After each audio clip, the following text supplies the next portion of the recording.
All right, let's get right into it. We're going to talk about turning flirting from this weird, abstract mystery into an actual skill, something you can learn. And look, forget all those cheesy pickup lines you've heard. This is about unlocking the real you, the confident, authentic guy who just knows what to say. Okay, so has this ever happened to you? You see a woman you're attracted to and your brain just shuts down, goes completely blank. You start overthinking everything, filtering every single thought, and you end up saying, well, nothing. It's super common, right? But the fix isn't about finding the perfect line. It's about changing the entire game you're playing inside your head. And this right here, this is probably the single biggest mindset shift you need to make. Your goal is not to impress her or get her number. Your real job is just to create a fun, positive vibe and see if she wants to play along. That's it. Think of it less like a performance review for your ego and more like a vibe check. You're just testing for mutual interest. So let's talk about the inner game. Because honestly, before you even open your mouth, the game has already started in your head.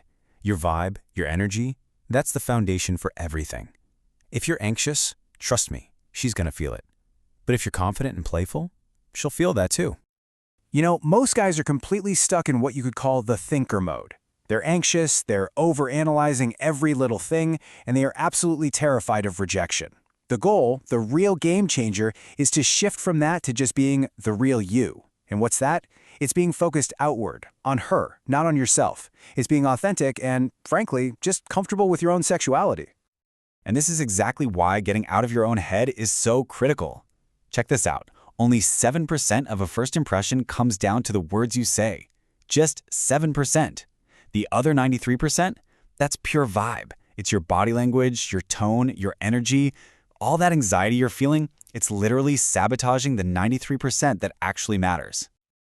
So think of these as your new core principles, your new operating system. First, just relax. Take the lid off that internal filter. Own the room you walk into, like you belong there. And you have to stop obsessing over what might go wrong. Start seeing yourself as a fun person to be around, and then, and this is key, practice this vibe daily. With everyone. The barista, the cashier, everyone. Okay, so we've got the mindset locked in. That's the foundation. Now, let's get into the practical stuff, the actual verbal tools and drills. What do you actually say? All right, tool number 1, and this one is probably the most powerful, blurting. What is it? It's basically the art of bypassing that internal editor in your head. You just say the thing that pops into your mind without filtering it, without second-guessing it. It's about trusting your gut and being spontaneous. Here's a perfect real-world example. A guy's at a store, the cashier asks for his number for like a rewards program or something, and he just blurts out, "You just want my number so you can call me and ask me out on a date." It's bold. It's totally unfiltered. And her reply? "I get off work at 5. See? It just goes to show, confident, high-interest women often respond incredibly well to that kind of raw confidence. Okay, so maybe blurting feels like a bit much to start with. No problem. Start with this simple opener. It's a total psychological cheat code. You walk up and say, "Excuse me, I can't stay long." That one phrase, "I can't stay long," instantly lowers her guard. You're not going to be some creep who hangs around forever. It makes her curious. Then you follow up with, "But I need to ask you a question," and ask something fun. Now pay close attention to this next one because this fantasy question is an absolute powerhouse. You ask, "I call you up and tell you that you have 30 minutes to pack your bikini and passport. Where are we going?" Think about what this does. It tests her imagination, her spontaneity. The whole bikini part is a great little sensuality test, and just by answering, she's already created a fun imaginary scenario with you. It's like an instant microbond. All right, let's talk about playful teasing. This is a huge part of flirting, but man, you have to get it right. The key is to always do it with a smile and a fun, playful vibe. You're joking about something minor, like your terrible taste in 90s boy bands, not attacking her as a person. The goal is to make her laugh. It's not to be a dick. Big difference. A massive mistake I see guys make is turning a story into a monologue, a lecture. Good storytelling is never that. It's a two-way street. It's interactive. You build a little bit, you pause, and you invite her to participate. You're guiding the conversation. You're not just dominating it. So here's a perfect example of how that works. You start with a simple hook, something that's incomplete and practically forces a question. You say, "My stepson was supposed to join me on a trip to Mexico, but he couldn't get his passport in time." And then you just stop. You've laid out the bait, now you let her bite. And she'll almost always ask, "Oh, how come?" And then you deliver the first part of the punchline. They wouldn't give him a passport because he has a warrant out on him. Now here's the crucial part. You pause. You just let that hang in the air for a second. Let her imagination run wild. That little bit of silence builds all the tension. For urinating in public. And boom, there's the payoff. See what happened there? It's funny, it's a little bit embarrassing, and it's real. Sharing a story like this shows you don't take yourself too seriously, and that is absolutely magnetic. You just turned what could have been a boring travel recap into a real, memorable connection. Okay, so we've covered what to say, the verbal game. Now let's switch gears to the nonverbal stuff, which, if you remember, is like 93% of the whole battle.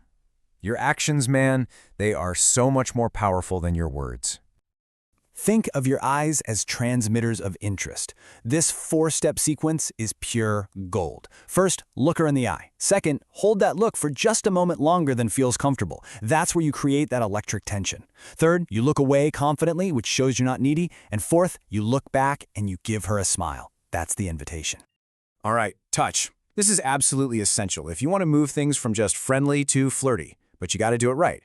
Start safe. A brief, light touch on the arm while you're making a point. Then, and this is the most important part, you read her response. Does she lean in? Does she touch you back? That's a green light. If she tenses up or pulls back, you respect that. You lean back. You're leading to see if she'll follow. You're never, ever forcing it. All right, so now you've got the tools. You've got the verbal and the nonverbal stuff. The final piece of the puzzle is learning to read her signals and, of course, putting in the daily practice to make all of this feel like second nature. Think of this as your simple cheat sheet for reading interest levels. It's pretty straightforward. On the verbal side, is she asking you questions? Is she matching your level of disclosure? That's high interest. Or is she giving you one-word answers? That's low interest. Physically, is she leaning in, reciprocating touch? High interest. Leaning away, arms crossed? Low interest. Just pay attention. These signals tell you everything you need to know. Look, you don't build muscle by hitting the gym one time, right? It's the exact same thing here. You need daily reps. Banter with the barista. Banter with your server. Start a goofy physical game like thumb wrestling with a friend. Challenge someone to a playful little contest. Even playing a game like Fuck, Marry, Kill with your friends is a great low-stakes way to practice being a little edgy and playful. And please, remember this above all else. If a conversation is lagging, if it feels like you're doing all the work, that is not a failure. It's just data. It means she's showing low interest and you found that out fast. Awesome. Don't try to force it. Just thank her for the chat and move on. Your time and energy are way too valuable to waste on someone who isn't feeling it. So, there you have it. That's the playbook. You've got the mindsets, you've got the verbal drills, the nonverbal actions, the whole shebang. The only thing left to do now is to actually put it into practice. So I'll leave you with this. Looking at this whole toolkit we just went through, what's the one small drill, the one thing you're going to commit to trying this week?